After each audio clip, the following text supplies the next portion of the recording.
Kuki na mi hale. Swasta pur tarak isu kana nova. Swasta pur riba metai mi ambu yung kai thugai ni isu kai majati na nova. Nda kai nova. Moi le baby at central riba metai mi am central riba mi am naga central riba mi am kai majati na nova. Mi su yam hadi isu kana nova. Kai majati na nda hayo ne. Aduga sida clan Kuki habisa si clan yam le khajani clan singche loi ma mathang mal moi di clan yam si jati ne ba Kuki clan leite ba example masa gi thadau clan Hakip clan Dante clan aduga Simte clan aduga moi di clan do jati hun cha khabne ba adu di gira ba koina Kuki leite hai se अरे cookie रहते कहीं घर में कोई जिकी discussion तो नहीं होगा yes अबे ये रहता है ना कराना जंक्शन लगा तो कोई फूल नहीं होगा कम हो जाती है फूल नहीं होगा कुकी रहते हैं कुछ लेते हैं मीलो फूल भी आ गया हुआ लेते हैं जाती है कापी आ गया कापी आ गया हुआ भुट्टा रे भुट्टा कहीं का जो दिया सेंट्रल फोर्स का स्टेट फोर्स ना संगे है बम तमदा Kuki book is a quimbiam, Heidi, Pratamiam Heidi, Kaigi the Central Force na Kuki book Kalino, Kuki the Mok let me know, Kuki mission later was at mission of destruction not with thee. Later was at the Central Force na mission of destruction. Later the Kay don't go a except open to do no. yes Kaya Makanaji, Manipur, Mediada, Lady Kuki, Nati, Shini, Tado, Nati, Tado is a clan name. Tado, I was at the young Sounding Eva. I did 100 like to 3rd May to 26th the top do Tado out of Brava. Gante out of Brava, how keep out of Brava? She had a collective. Ala kona lakpa hokip kona lak hokip leite kona lakpa gangte ngawsi leite leini bo pulma ase ekoina khangba masang ba madu khangre di kamai deal to do no Manipur government na aduna ne ba confused le ba Kuki na mission chali si central force na Kuki mission cha le hai Kuki leite hai Oza we have been discussing in sigi forums su mayam ama koi discuss tawraga lakpasi litan gi thaudok amasung masi mayam ama tawraga lae do kari gi line loisin dabano habina chingba mamang da koina 1992 97 na chawng thoki be pot am leire aduga hujik amuk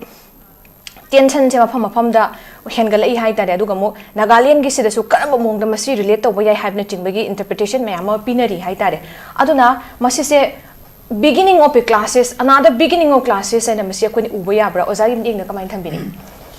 Silvera ise koi gi hoji ise ki medang sta koi gi hoji leitan gi hoire duka me third gi thoki boire duka 1997 1991 92 da thoki ba Naga-Kuki class dum tham da ji 2023 da me Naga mitai ki class do hoji leriba Naga gi muga leitan gi thokpa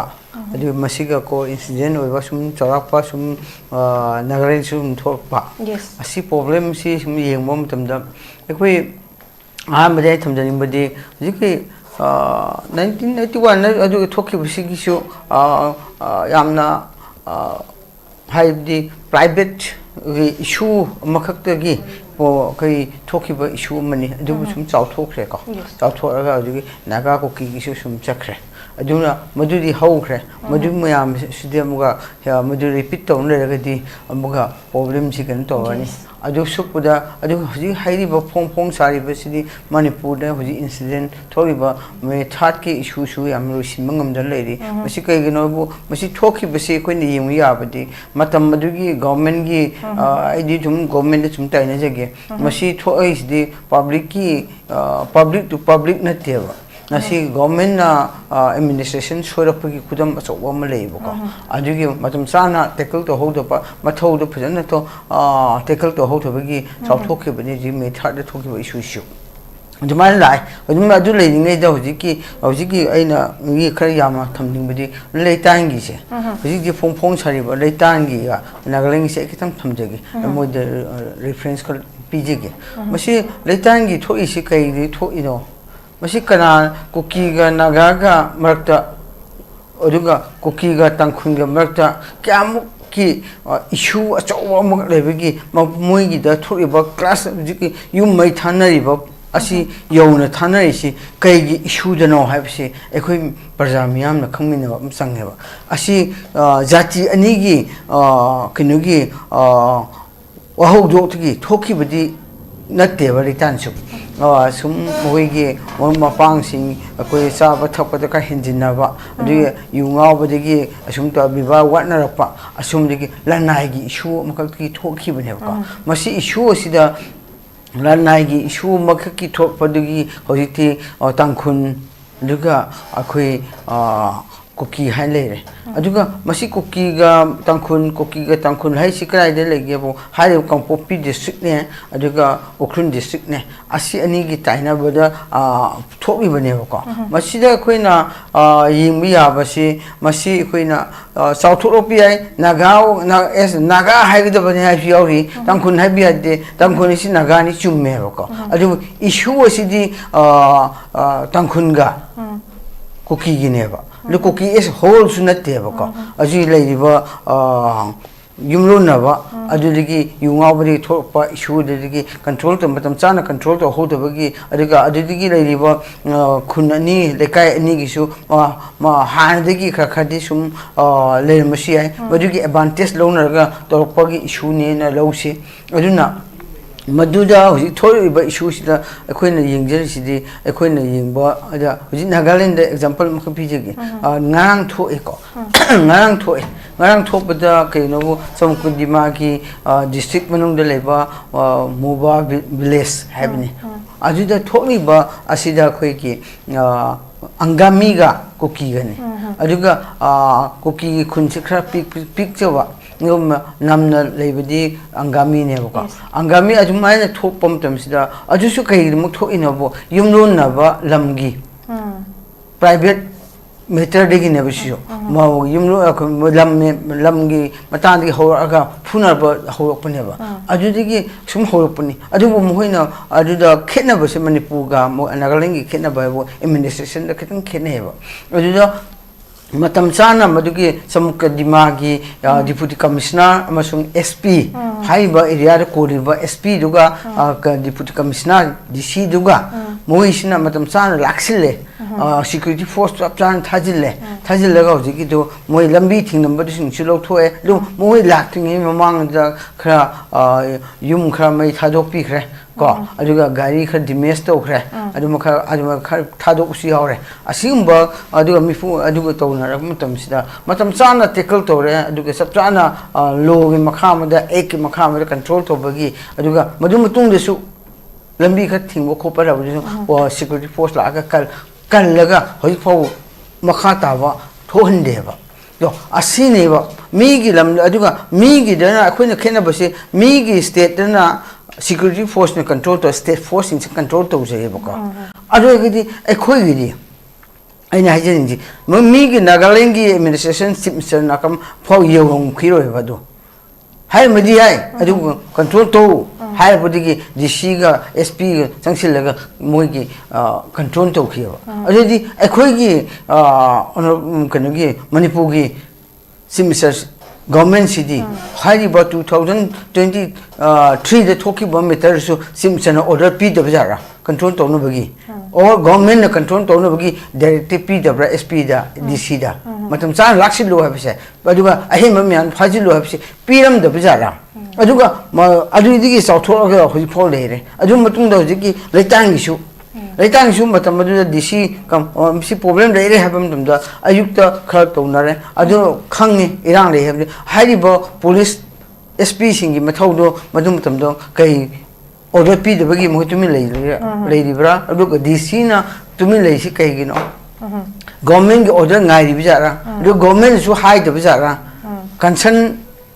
go, Simsir, or as Aduga, Home Minister. asisina hariba mafam du leiba deputy commissioner da matam chana masi laksin bagi pau pikibra aduna SP de pikibra masi PM da di akhoi gi tholi ba issue siga mohi ge to ri am na khoi changdam na ba yam china khoi si manipur si kai su khangdaba kai su power leitaba chumna maming khakki leiba state government gi type ta leibi se asina yengba dam tamda asigumba si masi phawrak si mangam jak ti asidi hena thokpa yaba yam chauna leiba ko aduna mokhoi gi hoji gi Naga-Kuki gi Naga-Kuki gi kana gumana naga singsi kuki si naga ni dona khoi tangkhun khe problem mate kuki sam kuki khaki problem mate lon maki haiba gi rom da ngang musi yauri madudi ai di ngang ning de an lei aduna hojik as whole manipur da kuki naga gi irang la lei re habdi haya roeba aduga hairi ba leitan aduda hairi ba aduda leiri ba kuki ga tangkhun gi problem khal leire masi si matam chana hojik budi ngasi ga ngarang ga ngasi ga di tumi leiba male adubu makha ta ba kai to ka de gi habo akhoi yemmo ta bani asi state government na masi fajana laksin holder di muga thok pi yari ko hoyi thok pi yai hairam mam di akhoi Zucm district liba tangkhungi akhoi organization sing miam chu aduka atopa miam chu hojik akhoina la lambi ai chum lambi ai aga hojiki district ta Zucm district ta hojik lei riba si koki khunji tara khara hena lei ko asi singsida sumna hoi chu chathokadabani khokadabani chin hai or chu mina angausinna ba khana su sungang buda adumbagi taba lei riba aduga songi su Kuki ki side ki su asin hoi beket to damni leitan la lei asi area do mo handim ya ro khoro sungang na be leiri asi haina re ba punam asi matam chana rumor or su propaganda or ga su mohi gi masi gum ba to ri punam asi bu laksing gi kana laksing ni bu district gi magistrate district ki deputy commissioner gi makha da laksing gi bani security sing chu dc gi matungina order matungina chatha ga bani aduna security yam na jiki koki singi chu lok tangkhun gi singsu ani makki both side ta security force sing central force to state force to ngak pi gida bani sam nakan ngam khak ta su ngak le budun yaroi koki khungi sok ta na bane na ngak sin la tumen le bidu yaroi ri koki sing su muk tangkhun de attack to bi yari ba example adu gi tangkhun gi khun sing su moina protection la le gida bani aduna masi gum rom da sat to bi da Asking Balloon Satibida, Nakana Makata, security force, state force, prop, central force in Laga, a songi, Ziki, Kukina Tadokiba, Mai Tadokiba, Tankungi, Kunka lady, Adugi, Pazamiam, Likim lady, Duga, Mokoi Kuntadoga, lady, Duga, Muga Sangan, Yabagi, lady, Sipunamak, pre the Tadopia, the Maduna Diaroi, and both sides say, Koding and Ningi, a manipur, peace or laxi, Duga, a topa, South Hotanaba, Leitan Lee Hen, South Hotanaba. Leitan Lee Hen, South Hopa Targeti, May Tart the Tory, but do mine double lagadi, I do the Kangup Netabida, the Tankun versus Cookie Limina Dukat Naga versus Cookie Hana, South Hoagadi, Masi state government command, Madu Masada control the woman daddy, South Hokan command control over the Gava. Adu Bagi Yingaga, a two Matamda, Machine both side to government Kaugira, Amatogira, Mina Tagira, Honorable Cookie Dana, Honorable Deputy Simmer responsibility, Madu Tajim Biro. Aduga koi tangkhun sing de su hojiki deputy minister Nagagi amalajare muju thajin biro aduga masi toro mutunda civil organization sing sibu aduga village head sing sibu mo hojik leriba crisis thori ba leitan area thori ba punamo asibu mogi headman singa adu social organization sing phaminna ba masang ba aduga na initiative logu de gebo government lobi gaba government hi kana no bo responsible lori ba deputy minister ni lejare Adu Moisna, Honorable Simpson, Moxator, Mohi, Honorable Simpson, Makada, Satlaga Mohi, Deputy Commissioner, Sing Pulap, Campopishu Kobiro, Okrinju Kobiro, SP Kobiro, Alumoy, Deputy Simpson, Pominaga, another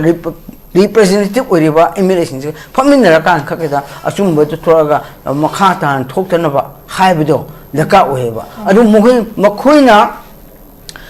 Central Force, the Sumu Hyba Musandra. Central Force, State Force, Nokoy, see Missum kind of Yaro, Hina Adum Baka hanba steps lobby hen phagani na khali aina hanba launchda jigi haiba state force ka central force da state gi manipur state amagi leriba chief minister gi makhada toraga haiba representative tharaga anne both side ki appeal do punna appeal to minabido adum sathabiraga di ai di fagadan khalle uji kra intering aida amu haudana ba adugi solution permanent solution amuk nabigi aba akoi kanu ani maki difference kha lei basing ju excuse to naraga kok naraga copy naraga haduga asi forgive and forget to be aga di state side ki to biraga di hen pawinena andra sai thunjege okay za taseng harakanda yam chume za akhugi sigi Nagaland gi se kudakta irang che sumaina haunare hadagi district administration adu security sing mafam duda satlong thomjilakanda laksin gi badagi makatana pamdaba sing sathina hena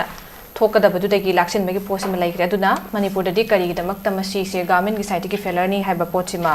laire do ozana di panbi ki oza koi gi litan gi se thoglak pai gi irang thoe sumaina horak pai duda akoi gi deputy cm se losi du ko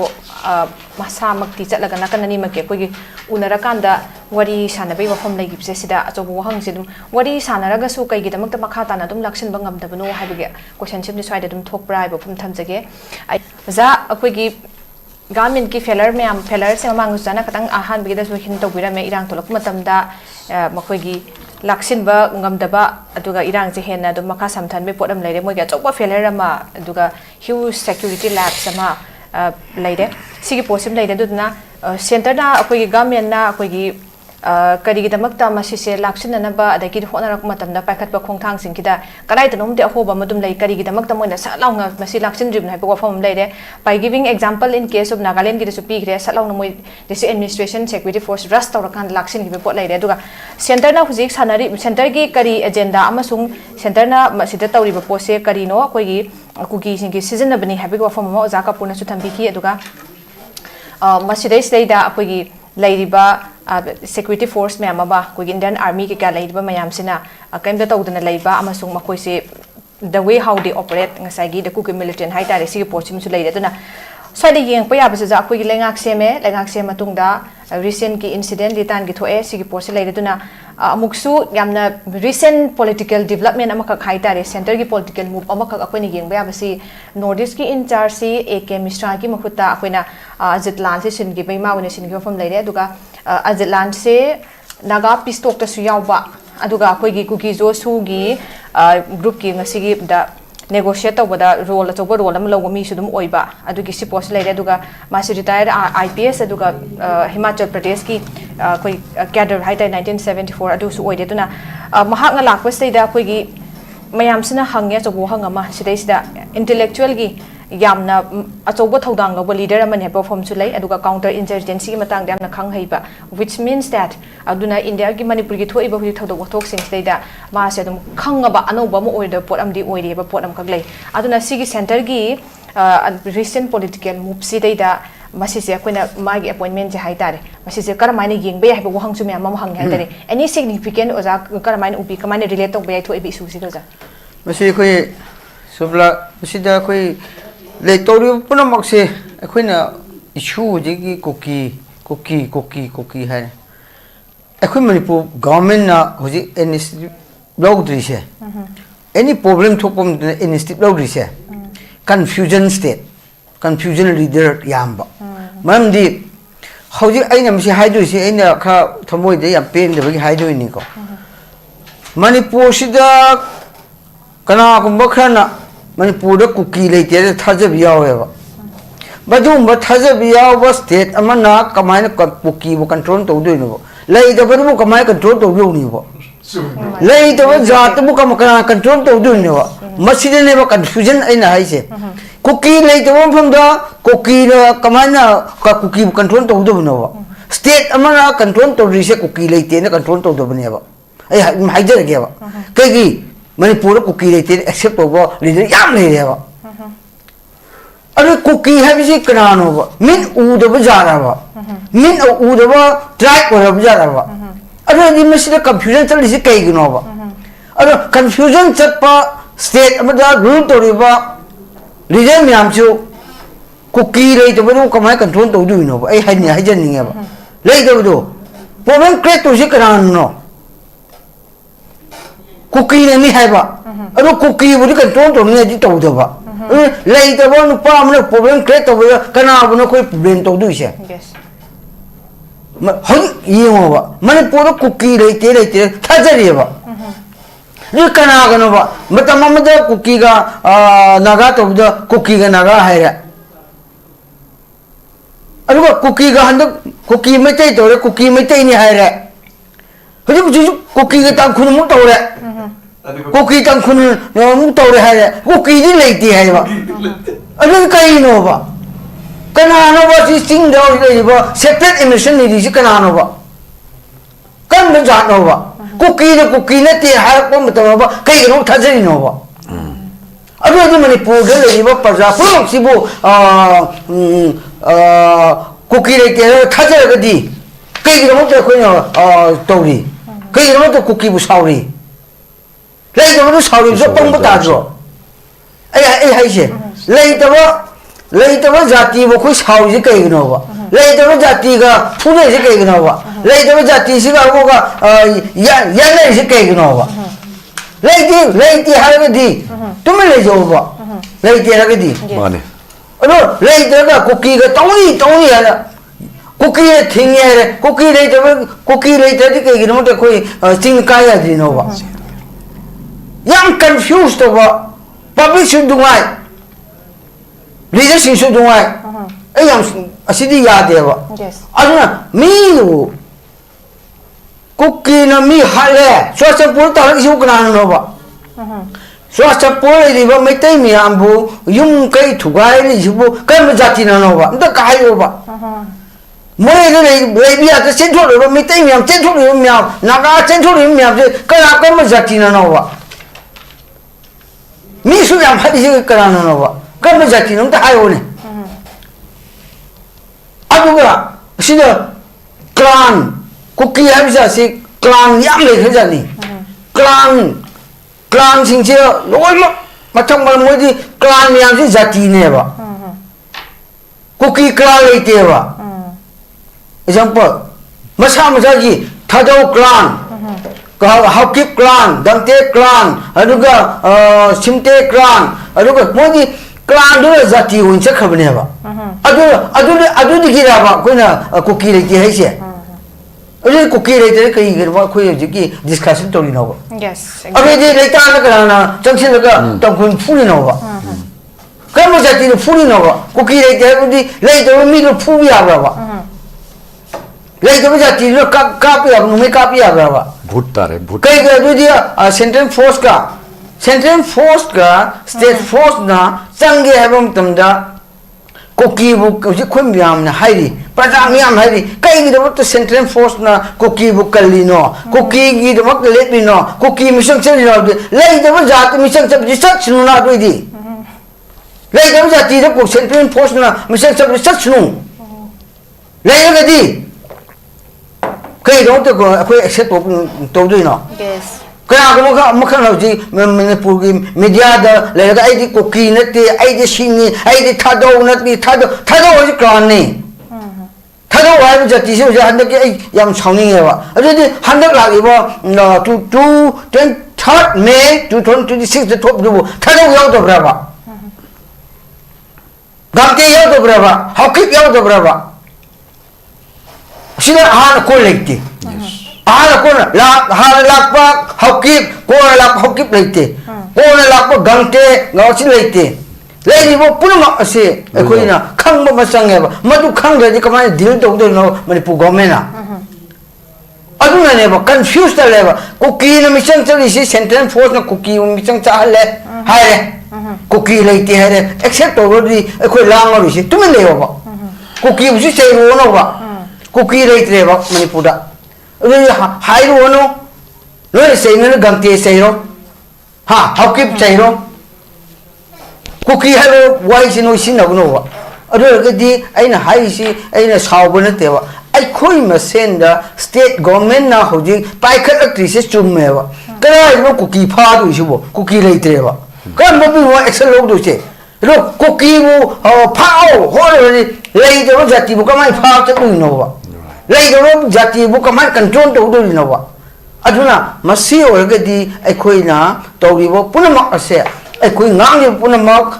tawribo punamak se aina haidi badi asikumba amalere asigi pen de bagi amalere ani subada na mai matham jege haujuk leidiba manipur sida separate administration ni hikam jati na no haukit nara thadabu nara gante nara jomi nara paite nara simte nara haiba mukha adu identify to bo changne ba separate administration ni bise Kuki reti habnina adu kam jati na no jik se separate manipur de talibu jati se eko identify to ba chandra yes adu bap de separate ni ribu jati si marfam ma khang de jati na ni bidi ade na adu haiba ni ribu jati si kam ja no na hana atai de blame to ding da state government na masi verify to ro identify han to tho number 1 number 2 da ina hajin ning badi ai khoi hujik lai riba fm fed kanagi frontier naga territorial ka authority gi akidul lapada hujiki lai riba asida manipur da lakadra la oidra habaki amakak re masida masi kai gi demok no Nagaland state government na koi uda badi manipur state government uda badi center na kai gi damakta frontier Nagaland territorial authority haisi district to ki pithok ki maram se kai gino kai do bagi moi district to sina ni ribno state to le ba Nagaland state manung le ba district to sina kai do ka center da ai khoi gi tungan jaba amak PBU, UTPBU, Union Territory PBU habani, or yaga the state of PBU habani. Demand to bagi maram masa kay gino. Masi kay no no Nagaland ako na yung biyabdi, miyang yung biyabdi. Nagaland state lay na magi state manung lay but district sing Cebu high ba some government pai ba government matam dugi government pai na district to Cebu mirai bire habani ba. Any development matamda ignore to be there. Any government recruitment, employee recruitment da ignore to be there. Aduga kai all asida facility promak se koi bo ignore to be ba district to ni aduna ekoi se mokoi ga da leraga di koi ngamaro aduna koi tungan ba mutaga koi gi district to ge leriba jati singse state na ignore to be district to leriba singse asibu ekoi hingmi ana bagi di makta government of India da pressure piraga demand to buni habse ekoi khang bata bane ba aduna moi ni basi chumbra lambra habse center na kup de yinga sahi kya yinga kanda masi di to phom tho e ana to khi bane ba asi alai ba pona te ba adu gadi masi government na manipur da sumuga yinga se hai ba Singi district tarare tarare example taruk kenone di budi yang re handi yamam de odi tingau pa lere chandel lere phaijo lere kamjong lere ukrul lere snapti lere kangpokpi lere tameng lere none lere aluga kenne swasampur lere tara siki khorau se state government matam sanga yengapko matamda hojik taruk tuna ekoi development letra recruitment lo tamda khoi ja phajan pb dra ekoi share phajan pi de district si ignore to bi na pen de law bumna masi ta na su matam khra de law rak ewa masi khoi government of manipur na institute lo ri bra example makha pi ge myam nungai na bang si ta ba nungai na ba development de ignore to re bi yare okay center na di state ki budget ta development ki pire eko center pire pudo a da thungba thungda parna adu ama oire aduga recruitment da latest da haige rims ka hospital achobise aims ki thak ta kan haiba tum da ai khoi kamai towi masiga 400 employee lo wewa 404 employee lo wong tam da mari khat st habeva adu di kamai na adu achum me yeng libra ba 100 point roster aksu 100 hen ha ko ne be ST da adu mari khak ha ga sweeper ani gumba ga ha aduga kenogi chokida ani gumba khak ha be ba atop employee myam de moi long lo we to asmai na de great to pata ga di akoi kamai to ne le min na du no ba pen do de la masa ta bro ta dro aduna masi policy se chai mamang na ta ba chahi manga tara manung sta akoi gi government pudal le ba ai dum seng ha re ge government employee lo bong tamsta akoi madugi 100 point roster chat ya da na ba moi policy makhak silaga go regular lo ga di 100 point roster se lo do bi ya de ba adubu contract basis la ga di contract do di ko reservation leite na ha re example every department vacancy mo ga contract lo ma ko di community ka da dum ha ba sa kre ba already mukhui miyam do mo koi na chahi manga to re tara yo pni koi di contract le ra bane regulation to bane di mukhui kang team ka muga regulation ta khre ba already atop jati free ka ho re ne to asi gumba gi ignore to bagi chu makhan mane ba ji ki separate demand to ri ba miyam se ai support to bi wa na to ba maju ba thok te na ba ne hai se tung de thok te na ba masi gumba punma asi da koi to da bani aduna hoji development chuni development miyam se bu pen do miyam ne ba sibai lo re amat to re development la lambi thong em infan greater infan da nga ke se me ba lo re po sem di go sen hai ge ba lo re po sem di to asi gumba punma lak pa de ki asi gi de akoina pi roi manipur na kai bi roi manipur kai bi roi manipur da separate pi bi roi na lauri bo myam sina adu gi hari bo myam si ning thung li bra ba le bo community puna mak sibu amat yeng ba mi yeng li bra okay sir adu asi kum ba yeng ba ngam da ba state ta di hari bo kholau sin thoki ne ba adu bu center le yeng ni ri ba siga pi bi roi ha ba siga de ni ri ba gi right do kamai gi moi do crew do patala investigation to ni PBR hene to ri basi chu center ni yen khini study to ga PBR pi khini pi ro ha ga pi ro masida ko state ni decide to dan te center ni decide to ja khi ni aduna masida la pom tam da aina masi hari si ke no bo me demand bo support to bi mangeni la aduna te ba idi ai khoi amat ta oina ba ai khoi amat ta oina akoi letning na ga akoi state amaki le bo community punamak sigi enjoy to minaba phanungai minaba development do akoi miam punna to minaba adu makhak lakpa state da ora ga di akoi ke so center thugai ge su thugai ba ngamoy ko adu akoi marakta difference to ga di adu na masi thok ta na ba ai di hainingi adu na masi da iro ro ba da ai ge thamjaning ba di manipur haiba asida asai issue hai khre thori ba issue punma sibui hawpham do thorpa issue punma asigi moi hawpham do khangna akhoi deal to do bagi ni masi khangwa deal to ba ka oi aduna punma asi akhoina hojiki tawriba punma asi akhoina center da thamlo re akhoi ke su hauki wa tam da soiba tar su aloi ma akhoi district akhoi da leriba singi district da asi su koi sab manana imphal chokhat pa mong da any center na thadar pa development phamyam che priority oina koi pai hange hai bu koi tawning ba kana last day kana ko khana khoina sum panelist oisnu adu atop meeting do oisnu hai ba le ba politician myam civil organization chu akhoi tribal singi representative oiriba MLA sing sina thamoi sing da bagi sing da development le tabani akhoi madu di akhoi da habiya roi madugi di akhoi gi noi gi MLA sing no hura la sa ki bani ha ching de tha da bani no madudi yenglaga to bisa to ge di asoi bi am lakne boga budget in bi over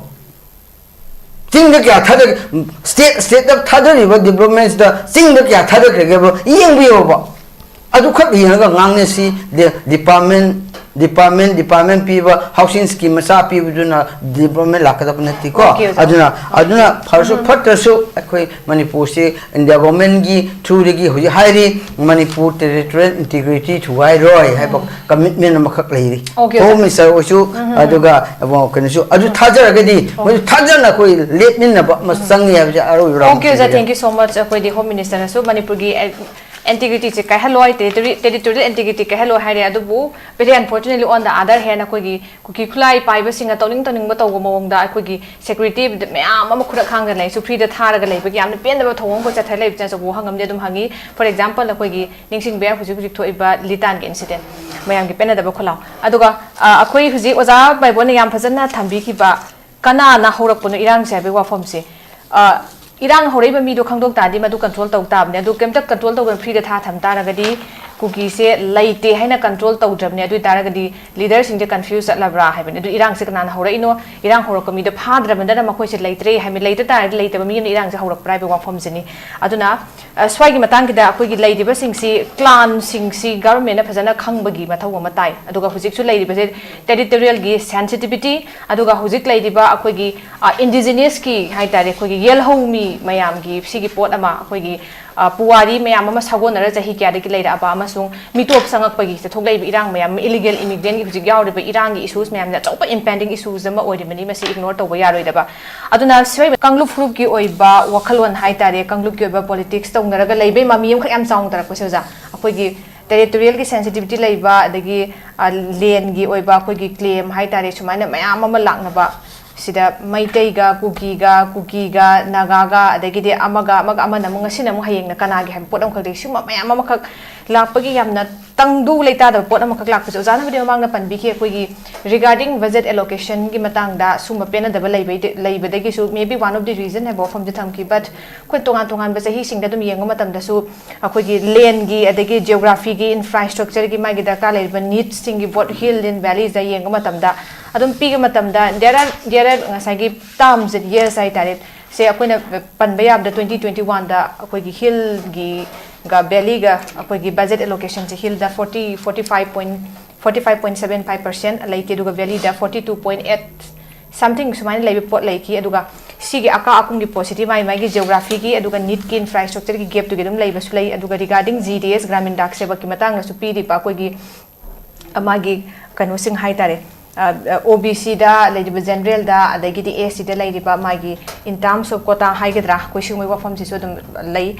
adon oja laksaning ba se koi kanglo fruit ke politics nai ba ai gi magi hebo wakhan aduga maru oina lam gi wahau hai tare sikum ba koi gi separate street nak pak ta ning ba gi pot amaka yam kam na koi na laibak thi ba u ba horak pa se sigi pot se masi se maru se oja karamaina hulak panen thambi ning kamain thambi ning oja se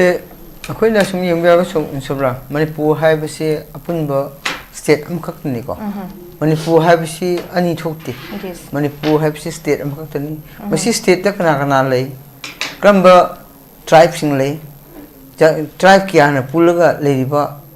state no masi si ekhoi lusing mising sin hana khanga da ba ekhoi na hairiba ekhoi tau thokliba punama ase manipur haiba sida leiba community sing sigi wakhalonda manipur thugai da ba haibasi hanadi edi leitena lowe ba punna koi amatani hoisuni dum amatani lowsi adubu penna dabagi magi sum hainarapa asida control to ba hirakta ba penna direct ba jati sing khare re oi haibuna ST singi kai tauri ST mark ta su kam khare ri ka haji naga haiba leri kuki haiba leri aduga na kuki de yaw da ba group ji ki jaw khare ri ka acho asigumba-gi wakhalon singsi pullaga manipur sida punna leiminarabini aduna masi kholau si kaigidamok thohalibino si kana thohambano kaigidamok thoibino haibdune ba ina asai kan haijo kaigidamok thohaliba haibdi manipur si amat oiba sason makha amada leiribini ade sason toriba mi singi mawongduda penaraktabagi laurokpani aduna sason toriba nupa si akoina yenggadabadi lai akoina rolmak pami ina khumbada ina khumba aduga development leraba infan heart of city gumba da leiba ka kha sing da leiba sika difference ni aduga sing da leiba mi sing di akhoi ni yeng da su yai tam da leiba greater infan leiba mi sing se ina khumba mi sa pai ba mi offside mi se pe di manipur kai roi haina khalaga di aduga akhoi na sida leiba khatna the development phangadi manipur chawkhat haba adumba gi wakhalon leiraba aduga hairi khoi gi officers economic manipur da leiriba officer leader singchu infan khakta development toraga ching the development leitraga manipur development yamna chawkhat state ni habido hai biaroi sindi hai haba thabak ti yawak asigumba le aduna aikhoi hujik leiriba asi aikoina manipur sida leiriba kanglup naiba wakhalon thopasi aikhoi maroi badi hojiki kanglup gi mising sigi phattana hojik ni thori si aikhoi mokoi gi aidi yamna manipur riba kanglup sing sigi yam unity amkhak leirapani ko masi unity se kanglup ki leader sing sina thukai la ponna te na lawi masi hoi leiriba sing de leiriba district tra leiriba community miam Delhi de leiriba punama asigi leiriba punama 34-35 tribe leiriba singse mokhoi gi leader singna masigi manipur hairiba se akhoi leminaro si masi leminaro akhoi oiraroi haina hawdok pasi kanana hawdok hanbano habdo pen raktabadigi ron ma hawdok opneba ado pen raktabasi kanana pen handri no habanta hairiba sason toriba asi di blame pigeba sason toriba manipur si sason toriba group singsina mokhoi mi amatta akhoi parjami am nusina leibisi akhoi sumnu nusina hanchi moi pen de kaino hanglaga to apen na ba yam toksi ba thabok pangthok si ha roda sangsin laktreba sangsin laktabadigi masi hawdok opne hebako aduna masi singsi akoina akoi hojik manipur sida yamna luraba tangka amak lapam samsida tap na hawriba tap na adum hawpa dum hojik hadiba kanglu amkhaki oina hojiki separate demand toriba singsu hojik cookie ni hane cookie leidaba na ko demand torini ka adu masi khak natana hojik atopa singsu yaksil agadi akhoi control to bongora hojik phawdi cookie khatna akhoi separate piro na demand toriba asipa control to bongam dadi haiba district tarana lawrakpam tambadi kamdo udobiba natagana akhoi leriba atopa hojigi beri da manipur beri leriba committee punamakna akhoi su tongamba state amana tab akhoi tongamba leba mo oiregen demand to pom tamda kai thokadaba adna masi kumbagi si akhoi thohaningde kai kerosu hojik leriba government ai mu haije khige government leriba government asida akhoi thajaba thamchi leiribo punama community punamakna akhoi thajaba thamraga akhoi gi thajabagi makhada haiba leader sing chief minister ruchingba sarkar asina public singi thajabadu leihalaga madugi power sin naraga center da takaga manipur ing tapla proper yaba gom state ama oina bagi namta hona view have government okay ozagi government da yam phajaba akhoi gi very reasonable oiba appeal haitare thambire ozagi so oiba akhoi gi closing remark da what hills and valleys ta akoi gi leiba budget allocation me amama akoi there are many determining factors aitare karmaina akoi ye thokane haibagi fund sing development gi paisa sing kamani utilize tongkiba karmaina kai thokiba haibna chingba so publicly waktana sapchan thada hobra ka haibna chingba si gi loina mak mafam gi haitare pen da ba sikum ba stadium na koi transparency leitabagi me amam su thokidabna te what in hills and valleys but akoi gi hill da su autonomy district council leiri aduda masida ma gi su hill gi budget adagi akhoi gi matam dugi matung ina inu ji pandeg 2021 da su yengna matam da ani je valley de ki akhoi gi budget allocation ji hill nei bu heli bani 45.75% leiri bani aduna state se leiri ba loina ma community khuding mak ki responsibility ni amana loina ma nungsi jana na leimina ba akhoi khuding mak loina mak manipur gi apik state se saktam guide na thamba haiba se it's the responsibility for all the communities living together in the state puna makini aduna nak abamba khakki kari gumba khoi gi pen da bakrana sumaina akhoi gi nak pak ta ba khan se lak ta idea go manipur ja koi punam na hol to minam da awab haibadumdi oiduri haiba form se aduga masidai da sober role lawgadabasi leaders sing sober role lai haibase oza Meibon gi fajabo form thambide employee matang ready man hai majo idea de bako ma example ma ge manipur sida state sida department 54 departments leba the labor sida 1 lakh me a employee leba ST gi ne yingbio only 10,000 90,000 mukshi general neba adidi majo chali brava 1 lakh labor from the kya legi de geva 100 point register legi kya legi de geva hoji legi only 10,000 kumukha kaneba adidi aduda ekhoi manab miyang yengi adudi yade ba atai de development su wale recruitment su wale habigi kudam di 54 department da ekhoi gi ST gi legi only 10,000 okay